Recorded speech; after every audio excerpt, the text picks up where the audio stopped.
Hey everyone, I'm Pacific the Casual Gamer, and welcome back to another episode of, well, me talking about Siege. And today I want to talk about if Siege is really that toxic. And the short answer is no. Alright, you can click off the video now. But yeah, I don't think Siege is as toxic as a lot of people make it out to be.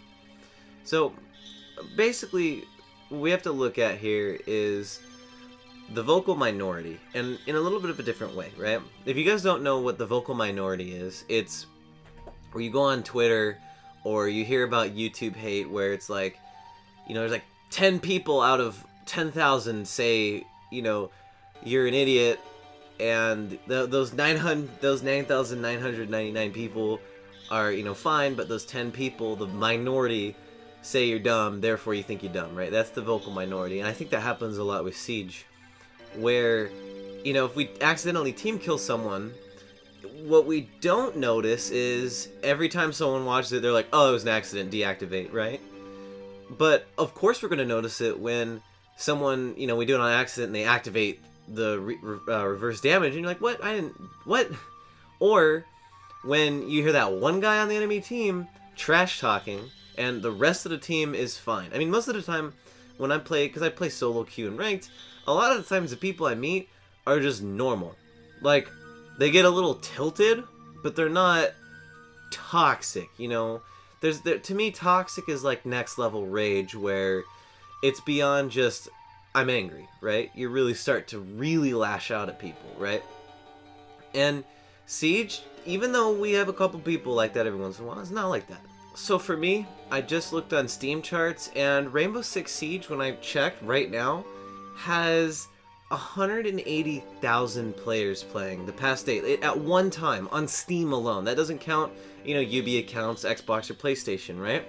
So already, if you have a pool of 180,000 people, let's just say you play 5 games, how many of those people max are you going to interact with? Well, 5 times 9 means you interact with 45 people, right?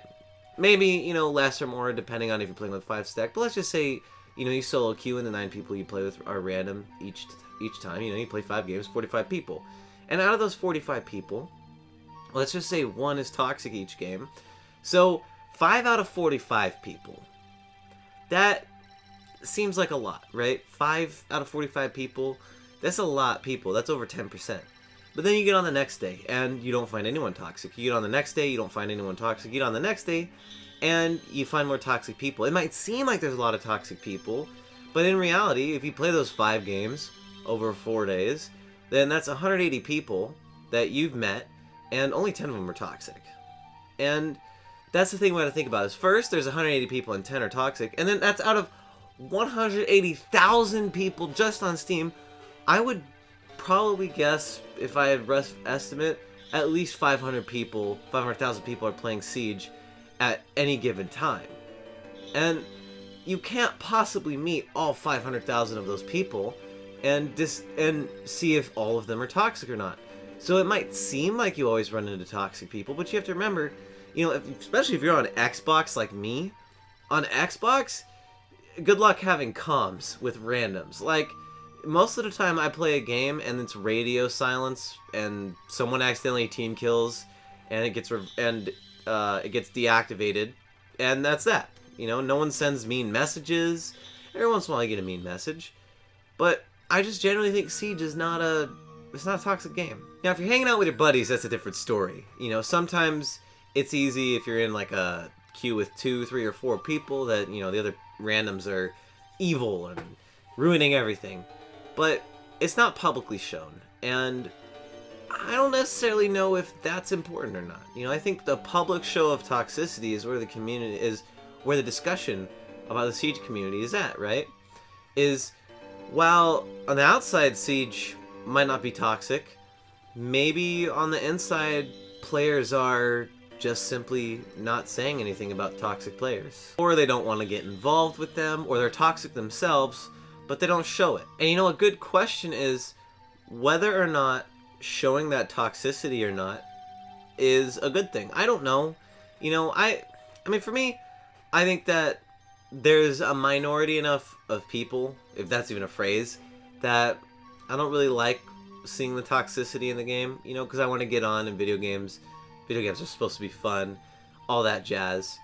And I don't like seeing it, but I can understand where you want to be able to see it, right? Because if I don't voice my, let's just say I'm a toxic player, and I don't voice my toxicity, and maybe one time I'll talk about a part of the game that I don't like I'm really toxic, but eventually I get mad at, like, when the barricades, the wood from the barricades would block your sightline. Maybe that one time I raged caused one YouTuber to make a video on it, and then a whole discussion happened, and then we talk about it, and then the devs see it, and they're like, oh yeah, that's a good fix, we could do that. So, you know, that is something to be said about listening to everyone, but I don't know. It's a tough decision, and I want to know what you guys think. Is Siege toxic to you? Do you run into toxic people? And more importantly, you know, do you find a bunch of toxicity in private chat rooms? Generally, I don't.